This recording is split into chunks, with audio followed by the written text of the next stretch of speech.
Bismillahirrahmanirrahim. Assalamualaikum warahmatullahi wabarakatuh.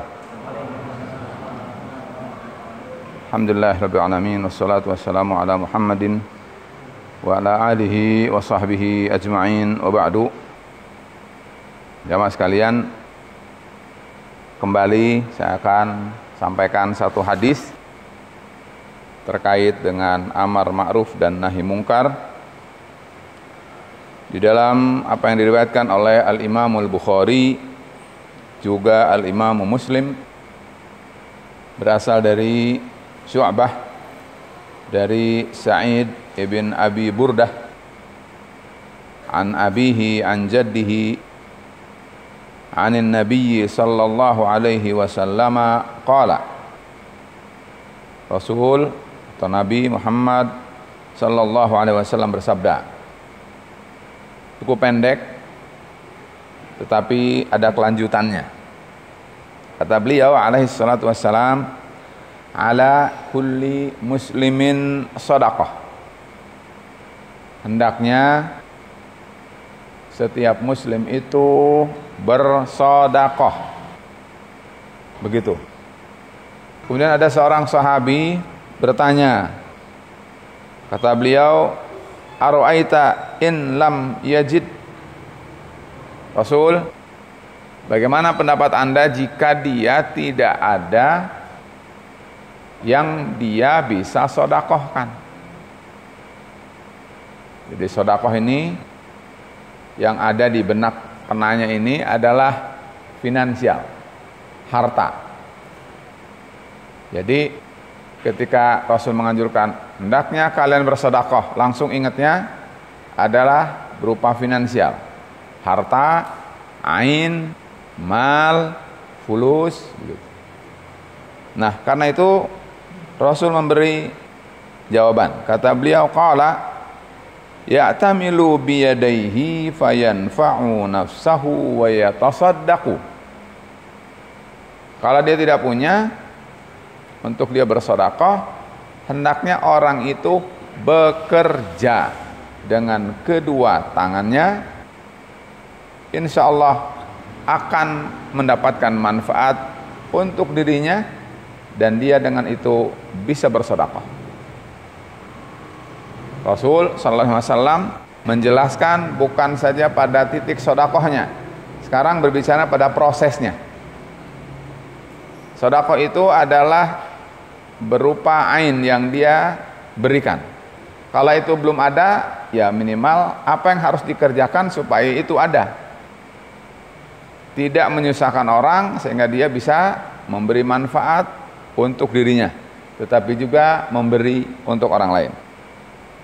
Kata beliau kedua kalinya, Aro'aita in lam yastati'. Rasul, bagaimana kalau orang itu tidak bisa? Rasul dengan sabar menjawab, kata beliau, tu'inu dzal hajah al malhuf. Kalau kamu tidak bisa bersedekah karena tidak punya, kalau kamu tidak punya sesuatu yang kamu kemudian bisa bekerja lalu bersedekah, minimal adalah kamu menolong orang yang sedang punya kebutuhan. Banyak kebutuhan itu apa saja? Lanjut dulu, kata beliau, qala qila lahu aro'aita in lam yastati'. Rasul, bagaimana kalau dia juga tidak bisa? Qala, Rasul dengan sabar lagi menjawab, kata beliau, ya'muru bil ma'rufi abil khair. Hendaknya orang itu nyuruh, menganjurkan, mengajak orang lain untuk berbuat kebaikan. Qala, subhanallah. Sekarang yang terakhir, aro'aita in lam yaf'al. Rasul, bagaimana kalau orang itu pun tidak mengerjakannya? Kata Rasul, yumsik anis syarri wa innaha shadaqah. Kalau gitu kamu kendalikan dirimu dari berbuat jahat, dari berbuat buruk, dari berbuat sesuatu yang mengakibatkan orang lain mendapatkan kerugian. Kawan sekalian, tentu hadis ini kalau mau dibahas panjang. Tadi mungkin kita dengar berulang-ulang, Rasul kalau tidak bisa bagaimana? Rasul kalau tidak bisa bagaimana? Mungkin kalau zaman sekarang bisa marah itu, betul tidak? Si ustadz itu bisa marah, betul. Kamu nih gitu ya. Tapi Rasulullah Sallallahu Alaihi Wasallam murabbi, begitu sabarnya dilayani orang itu, dan sistematis. Kalau tidak bisa ini ya begini, kalau bisa ini begini, dan seterusnya. Poin lain yang perlu kita perhatikan adalah bahwa ternyata sedekah itu bisa jadi tidak selalu dengan berupa harta, tapi bisa berupa sedekah itu dengan kebaikan, mengajak orang lain pada kebaikan, itu sedekah.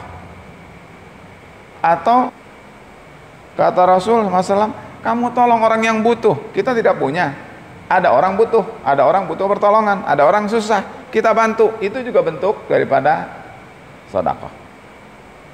Dan terpenting adalah mungkin ada kaitan dengan kita sekarang, yaitu adalah kata beliau, yumsik anis syarri, kamu kendalikan dirimu, jangan sampai melakukan sesuatu dengan perbuatanmu itu muncul keburukan, muncul kejahatan, muncul sesuatu yang tidak diinginkan oleh kita semua.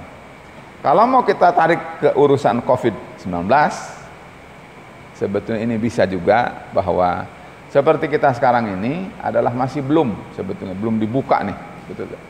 Malah masih ada istilah era namanya new normal, padahal abnormal sebetulnya, betul tidak? Nah, teman sekalian, hendak kita kendalikan diri kita, juga orang lain, jangan sampai kalau kita tidak ingin juga terkena dari orang, jangan juga kita melakukan sesuatu yang bisa menyebabkan orang lain terkena. Karena itu kita saling menjaga, dan karena juga anak-anak itu generasi kita, maka kita harus jaga. Nah, cara menjaganya adalah jangan kemudian terlalu bebas berkeliaran, karena mereka belum sebalik kita, yang balik kita saja kadang tidak terkendali. Bagaimana dengan anak kecil? Gitu.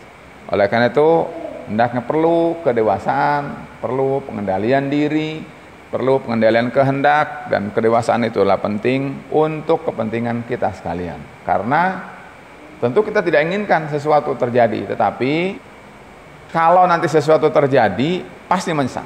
Nah, ketika menyesal, mundurnya lagi susah. Karena itu ikhwan sekalian, bagian daripada kita semua adalah menjalankan hadis amar ma'ruf dan nahi mungkar ini. Mudah-mudahan kita bisa memahaminya dan kita praktekkan dalam kehidupan kita sehari-hari. Wassalamualaikum warahmatullahi wabarakatuh.